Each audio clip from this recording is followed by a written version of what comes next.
Marcellus Shale and the Utica Shale that lies even deeper underground hold the promise of energy independence for America and perhaps reindustrialization for our region.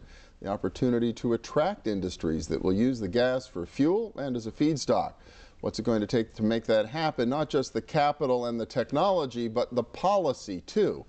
MattPittzarella is back with us. He's Director of Public Affairs for Range Resources, as we noted in our first segment, the company that discovered the gas in the Marcellus Shale. Welcome. Good to see you again. Good to see you too, Bill. Thanks for having me. Yeah, a lot of technological issues and everything else, but we'll stick to the policy. We just heard of the perspective of Penn Future and kind of what they see as a framework to deal with this issue. And it sounds like they're really trying to at least frame the issue in a way that people can compromise. Right. This is all about having a dialogue. And when you have two extreme sides, whether that be those who outright oppose the industry or those in the industry that think we should be able to do whatever we want, which is a small portion of it, you know, it's always someplace in the middle, and it's about having that dialogue. And what we find, you know, Range, our company, this one company's perspective is we've met with virtually every conservation, sportsman's group, environmental group, as well as the academic world. And what we find is we agree on probably 90% of those issues. You know, the devil's really in the details, though. You know, and I did have an opportunity to hear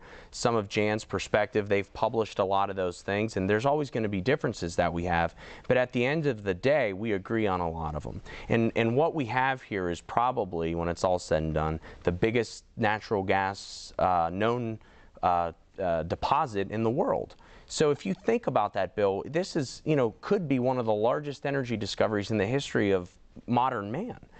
With that's going to come challenges. And what's important is that we put the right framework. So if you got this world-class resource, you need a world-class framework. So not only do we need to find the right policies, how do you do it the right way from a best practices, from a policy perspective, from a taxation perspective, but then what do you do with all the gas? We can send it around to the rest of the country, or we can use it to fuel our fleets and factories and generate more of our electricity. You know, all those things are going to bring with it additional benefits. So all we're advocating for is let's have more of that dialogue. Yeah, well, and you know, Jan obviously expresses concerns, and the Pennsylvania regulations have been toughened up in recent years, and they have been modernized in many respects. Are they where they need to be, both from an environmental standpoint, as well as from what the industry needs to be able to effectively, you know, bring the resource to market? I don't think we're ever going to be there, you know, because this is, you know, we use really state-of-the-art technology, and there's, you know, it's an industry that is dominated by engineers and scientists, and they're always going to try to find better ways to do things. So rather than put in some policy today and say this is the law of the land, let's have policies that adapt with the technology. And one good example that I'll give you is a few years ago everybody would have said this whole industry must use a certain type of water treatment for the wastewater, which is what a lot of folks had advocated for. But had we done that, we would have never innovated the recycling efforts that we're undertaking now. You know, our company, we really only started doing that in 2009, and now more than 90% of the water we use is fully recycled. So what we're saying is, yeah, Pennsylvania has probably the most stringent and strict regulatory program in the nation, but you can always do better. If the policy is right, if we don't have incidents, if we don't have accidents, if we don't have mistakes, we will be more prosperous as an industry, and we understand that. But things that are important to point out is an independent review panel called Stronger did an analysis of Pennsylvania's regulatory program. That's made up of state regulators, academics, industry types, as well as environmental organizations. And what they found was that Pennsylvania has among the strongest regs in the United States. We have more inspectors per rig than anywhere else in the country. They're out there almost every day, whether it's a scheduled inspection or a random inspection. You know, all that stuff sounds good though, but what we need is the combination of good policy, and then we need appropriate behavior. We need a culture of excellence within the industry, and that only happens through discussion. You know, we need to talk to the Jan Jarretts of the world and understand their perspective, and talk to the Trout Unlimiteds of the world and hear where they're coming from. And if we do that, Bill, we're going to find, again, we agree on most of the issues, and if we do it together, then everyone's going to benefit. Two issues I want to make sure we hit on with the last minute we have. One is the whole idea of the tax on the shale gas, and the second is the state forest lands, because Jan put both those on the table. First, Governor Corbett says tax off the table. Right. Well, you know, I think that there's still, that's good.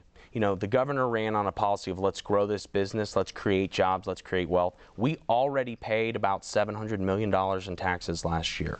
As an industry. As an industry as a whole, correct. There's also discussion of do we have an impact fee. The Senate and the House have both been very strong around let's creating jobs. But, you know, this is a discussion and a dialogue, and I'm sure that that issue will continue to evolve in time. Our perspective on things is let's be competitive.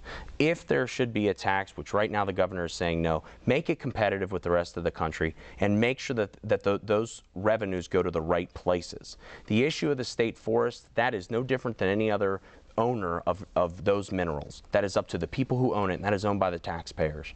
Taxpayers elect policymakers in Harrisburg to make those decisions. We don't take a position one way or another. There's a ton of land that's out there to drill and to lease.